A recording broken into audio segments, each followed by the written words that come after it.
Hello everybody and welcome to my channel. In today's video, we're gonna take a closer look at this Addiesdive MY-H9 watch. Frankly, I did not buy a lot of watches from AliExpress. It's not that I'm a snob or anything like that, it's just that I always find their watches to be overly big.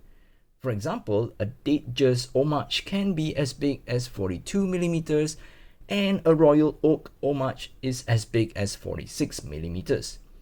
Being a mechanical engineer by profession, I can more or less understand why they want to go big. With bigger dimensions, there is more allowance for machining tolerance. Finishing does not need to be that refined as well. So for this watch, the main reason I purchased it besides the affordable price is the size. Rather than coming more than 42mm in diameter, this watch has a case diameter of 40.3, which I measured from 10 to 4. It has a lug-to-lug distance of 46mm, and the thickness, including that slightly domed crystal, the slightly domed sapphire crystal, it's 14.8mm. It comes with a standard 20mm lug width.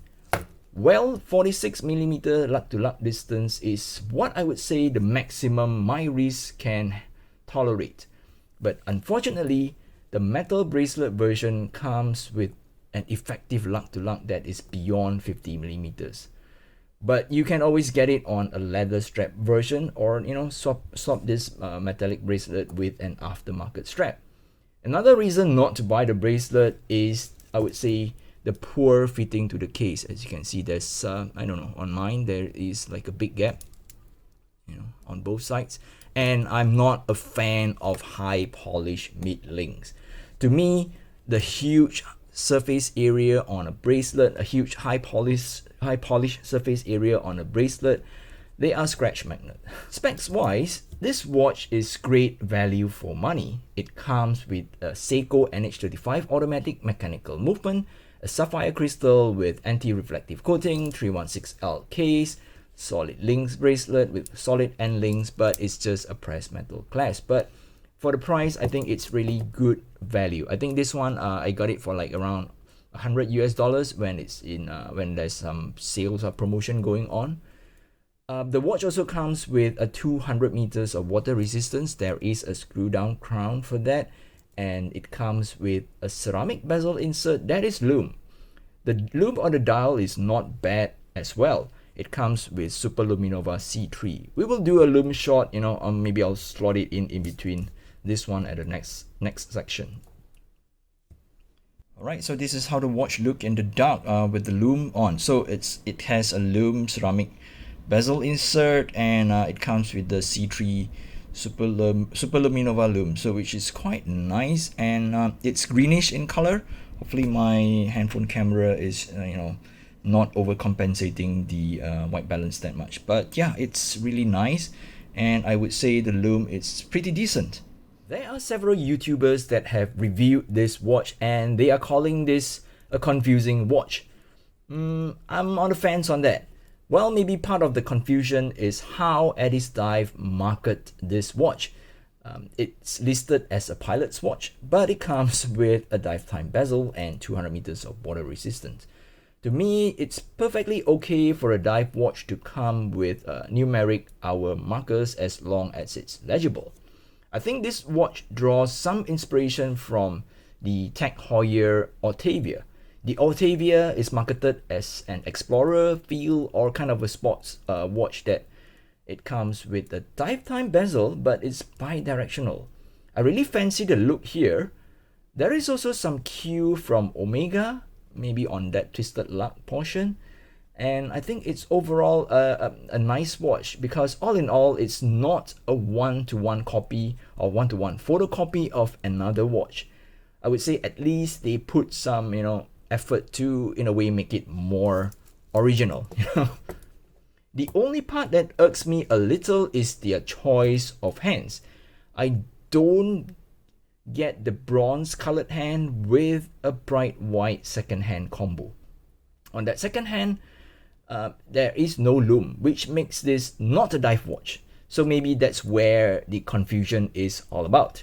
Anyway, I still find it to be a great looking watch. The dial is textured. Again, I would say drawing inspiration from Otavia.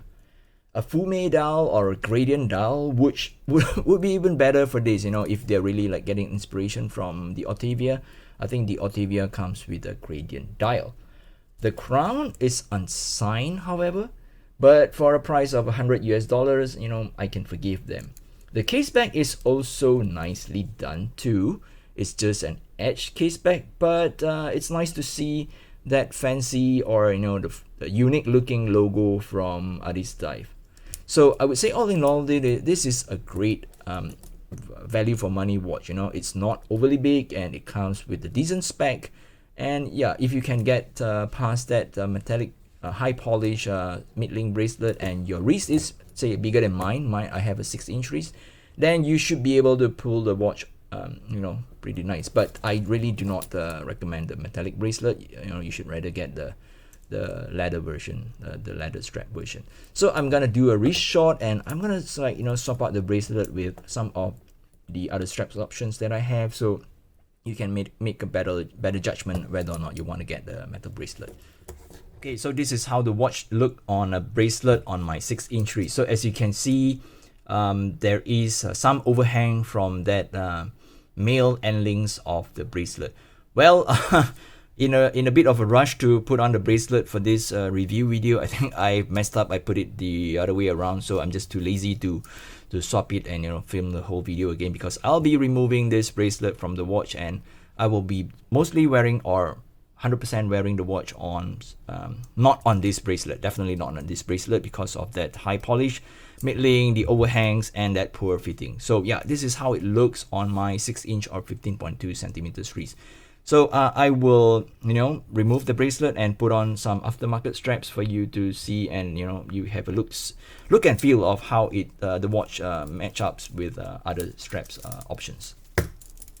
Alright, first up, this is a combination of the watch on a Straps Co vintage style leather strap. So this is one of my favorite straps from Straps Co. I think I did a video on it, but yeah, it's have been one of my favorites.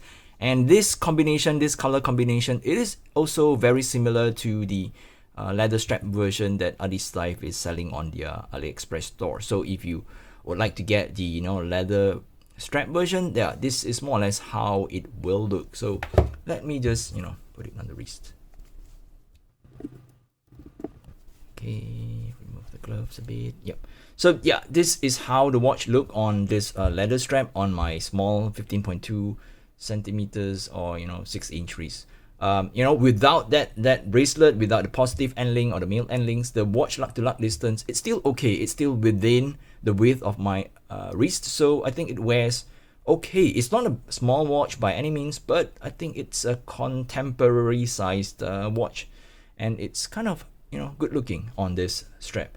But some people will argue, yeah, it's a dive watch, it doesn't make sense for it to put it on say a leather strap. Yeah, you might be right, but I don't care. I don't really go diving with mechanical dive watches anyway.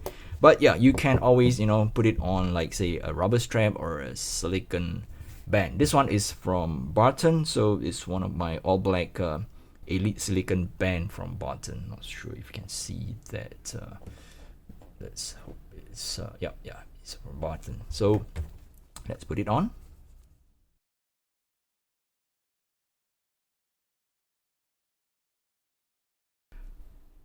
Well, this is how the watch look on this elite silicone band from Barton.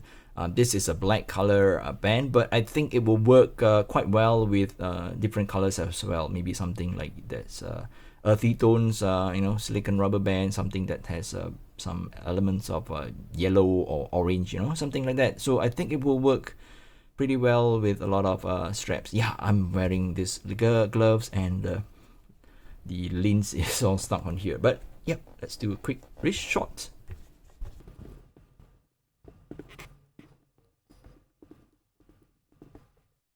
Alright, so this is how the watch look on my 6-inch or 15.2 centimeters wrist, again on this elite silicone rubber band. So rubber strap, rubber band, yeah, whatever you want to call it. Yep, I think it looks okay, and if you really want to like jump into a pool, this might be a better option than a leather strap. Yeah, I'm not gonna do it on any NATO straps because the watch it's quite thick, and I think a NATO strap might make the watch wear too tall if you have a small wrist like what I have here. So all in all, I would say this is, I would say, a nice looking watch. It's totally not a confusing watch, but maybe how Addiesdive market the watch and how they remove or did not put a lume on that second hand, it's where the confusion is. But if you can get over that, it's really a nice looking watch, and it's really a great value watch. So yeah, I think that's all for this video. One favor I will need to ask from you guys. No, I'm not asking you to subscribe because yeah, I've been doing that in all the videos. So if any one of you can recommend to me like a smaller size watches from AliExpress that you want me to review, or want me to get my hands on and review and purchase and review, yeah, please do let me know and leave some names or part numbers or whatever in the comments below so that I can look at them, and if the size pleases me, I will get them in for review.